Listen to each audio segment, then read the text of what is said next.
السلام علیکم ورحمۃ اللہ وبرکاتہ۔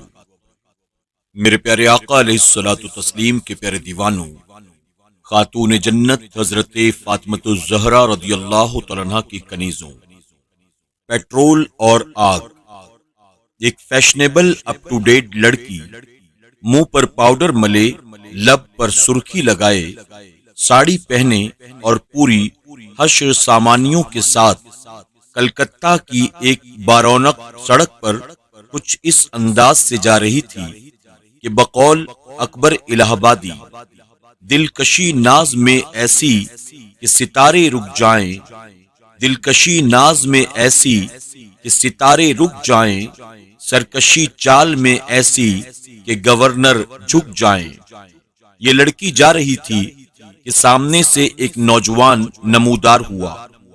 جب یہ لڑکی اس نوجوان کے قریب پہنچی، اس نوجوان نے اس لڑکی کو پکڑ لیا اور تہذیب نو کا مظاہرہ شروع کر دیا۔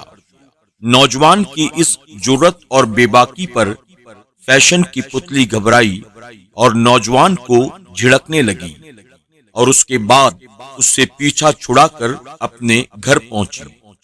وہ ایک امیر باپ کی بیٹی تھی۔ اس نے عدالت میں اس نوجوان کے خلاف دعویٰ دائر کر دیا۔ جج جو عیسائی تھا، اس نے نوجوان کو عدالت میں طلب کیا۔ اس سے پوچھا کہ تم نے یہ حرکت کیوں کی؟ نوجوان نے جواب دیا، جناب، آپ مجھ سے کیا پوچھ رہے ہیں کہ میں نے ایسا کیوں کیا؟ میں بڑا حیران ہوں کہ آپ مجھ سے پوچھ رہے ہیں کہ میں نے ایسا کیوں کیا۔ دیکھیے جناب، پیٹرول کے نزدیک اگر آگ آ جائے تو پیٹرول کی فطرت ہے کہ وہ بھڑک اٹھے اور جل اٹھے۔ جبھی تو پیٹرول کی ٹنکیوں پر لکھا ہوتا ہے کہ یہاں پر سگریٹ پینا منع ہے اور آگ اس جگہ سے دور رہے۔ اب اگر آگ چولہے سے نکل کر خود بخود پیٹرول پمپ کے نزدیک آ جائے اور پیٹرول سے پوچھیں گے کہ اے پیٹرول بتاؤ تم کیوں بھڑک اٹھے؟ پیٹرول سے ایسا سوال لایعنی ہوگا۔ سوال تو آگ سے ہونا چاہیے کہ تو چولہے سے نکل کر پیٹرول کے پاس کیوں گئی اور کیوں پیٹرول کو بھڑک اٹھنے کا موقع دیا۔ جناب عالی، مرد کی یہ فطرت ہے کہ عورت بن ٹھن کر مرد کے قریب آئے گی تو مرد کا خوامخواہ اس عورت کی طرف میلان ہوگا اور اس کے جذبات بھڑک اٹھیں گے۔ آپ مجھ سے نہ پوچھئے، اس لڑکی سے پوچھئے کہ یہ بن سنور کر گھر سے کیوں نکلی اور کیوں ایک ایسی شاہراہ عام سے گزری جہاں سینکڑوں پیٹرول صفت مردوں کے بھڑک اٹھنے کا خطرہ تھا۔ یہ شعلہ پیدا ہوا اور میں بھڑک اٹھا اور نتیجہ وہی نکلا جو نکل سکتا تھا۔ اب اس حال میں کوئی پوچھے کہ میں نے کیا خطا کی؟ آپ خود ہی انصاف فرمائیے کہ مجرم کون ہے۔ جج کی سمجھ میں یہ بات آ گئی۔ اس نے یہ فیصلہ لکھا جو اخبارات میں اس طرح سے آیا کہ نوجوان کو باعزت بری کیا جاتا ہے اور لڑکی کو 1 سال تک کے لیے پردے میں رہنے کی سزا دی جاتی ہے، جس کا حکم محمد صلی اللہ علیہ وسلم نے دیا ہے۔ سبق: آگ کا مقام چولہا ہے اور چولہے سے نکلی تو 1000 خطرے درپیش آئے۔ اسلام نے عورت کا مقام گھر بتایا ہے، چنانچہ ارشاد ہے، عورت گھر سے نکلی تو سمجھو خطرات پیش آئے۔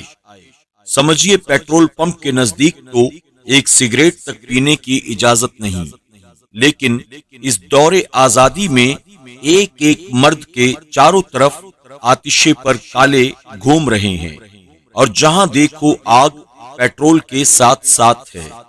دفتروں میں، کلب میں، سنیما، ناچ گھر، پارٹیوں اور اسمبلیوں میں، غرض یہ کہ ہر جگہ آگ پیٹرول کا پیچھا کر رہی ہے اور پیٹرول سے ہاتھ تک ملانے کو تیار ہے۔ پھر اس عالم میں پیٹرول کے بھڑکنے، جلنے اور غلط نتیجہ نکلنے کے سوا اور کیا ہو سکتا ہے؟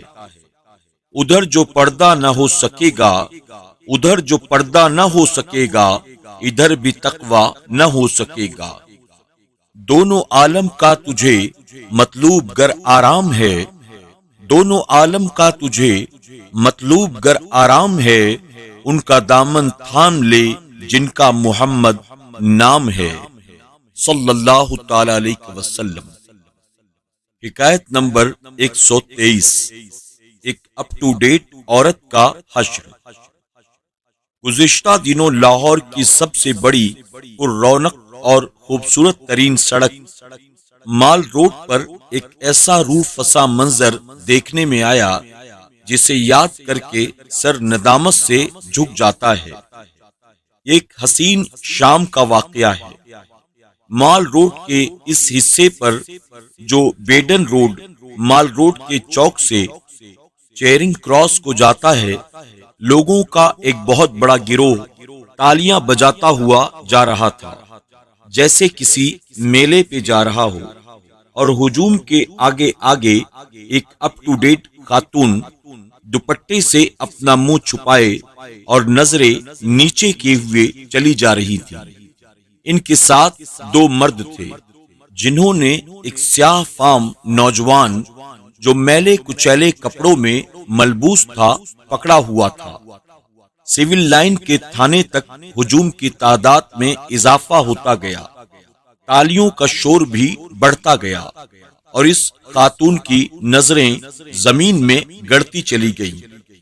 اس ہجوم میں وہ ایک ایسی مجرمانہ معلوم ہوتی تھی جس نے گویا ایک بڑے گناہ کا ارتکاب کیا ہو۔ یار لوگ بھی اس پر طرح طرح کی آوازیں کس رہے تھے۔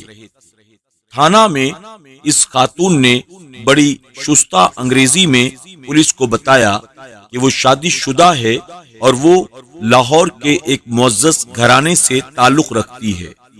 اس سیاہ فام نوجوان نے مذاق کیا تھا، جس پر پولیس کو اطلاع دے دی گئی، اور وہ انہیں اور اس نوجوان کو لے کر تھانے کی طرف چل پڑے۔ راستے میں لوگ تماشا دیکھنے کے لیے ساتھ ہو گئے، اور شام کا پوری طرح سے لطف اٹھانے کے لیے انہوں نے واقعے کے بارے میں معلومات حاصل کیے بغیر مذکورہ خاتون کے ساتھ یہ ناشائستہ مذاق کیا، اور خدا جانے کس خوشی میں تالیاں بجائی۔ خاتون کے بقول ایک سوٹڈ بوٹڈ صاحب بولے، یار یہ اس نوجوان سے پھنسی کیوں؟ دوسرے صاحب نے جواب دیا، کوئی آپ جیسا اپ ٹو ڈیٹ پڑھا لکھا جوان ہوتا تو پھنس جاتی، اس غریب سے کیا پھنستی؟ روندی سی آواز میں مذکورہ خاتون نے، جن کا نام صاحب کتاب نے جان بوجھ کر نہیں لکھا، پولیس کو بتایا کہ مجھے اس نوجوان سے کوئی شکایت نہیں، لیکن لوگوں کی کمی نہیں، میں تو سپاہیوں کو اس واقعے کی اطلاع دے کر اسے تنبیہ کرنا چاہتی تھی۔ مجھے افسوس تو اپنے ان بھائیوں پر ہے جنہوں نے بغیر کسی وجہ سے اپنی بہن کا مذاق اڑایا اور اس کا تماشا بنایا۔ سبق: اس خاتون سے ایسا سلوک واقعی غیر اسلامی اور غیر شریفانہ ہے۔ یہ پڑھ کر واقعی ہمیں بہت رنج ہوا، اور ساتھ ہی ساتھ یہ افسوس بھی ہوا کہ افسوس ہمارا یہ شستہ انگریزی بولنے والا اپ ٹو ڈیٹ طبقہ اپنے دین و مذہب سے ناآشنا ہے۔ اے کاش یہ طبقہ اپنی کتاب پر عمل پیرا ہوتا تو یہ برے دن دیکھنے نصیب نہ ہوتے۔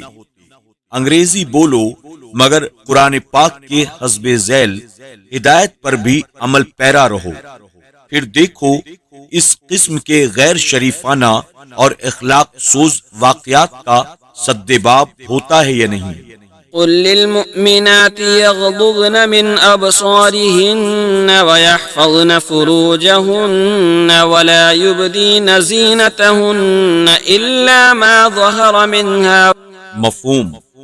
اور مسلمان عورتوں کو حکم دو اپنی نگاہیں نیچی رکھیں اور اپنی پارسائی کی حفاظت کریں، اور اپنا بناؤ نہ دکھائیں مگر جتنا خود ہی ظاہر ہو، ولا يبدين زينتهن إلا لبعولتهن أو آبائهن اور اپنا سنگار ظاہر نہ کریں مگر اپنے شوہروں پر یا اپنے باپ پر، يدنين عليهن من جلابيبهن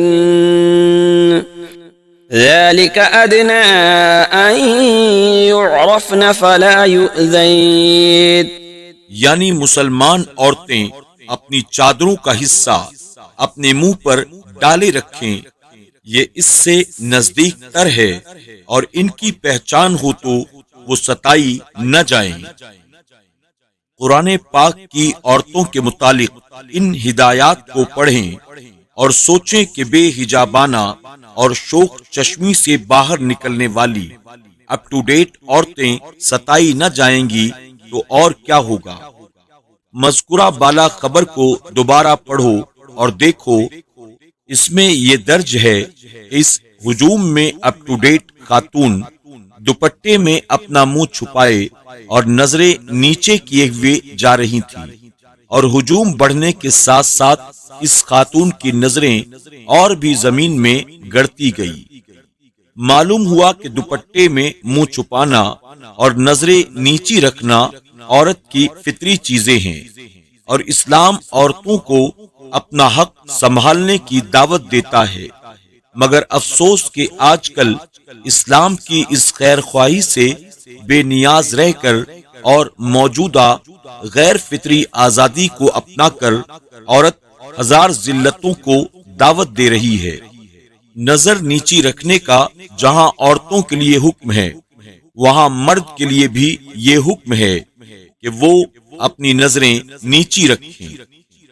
جو خاتون قرآن کی ان ہدایات پر عمل نہ کرتے ہوئے بلا حجاب گھر سے نکلنا اور ہجوم کا اس پر عمل نہ کرتے ہوئے خاتون کے پیچھے لگ کر آوازیں کسنا، یہ دو اخلاق سوز چیزیں مل ملا کر ایک رنج دہ حادثے پر منتج ہوئے۔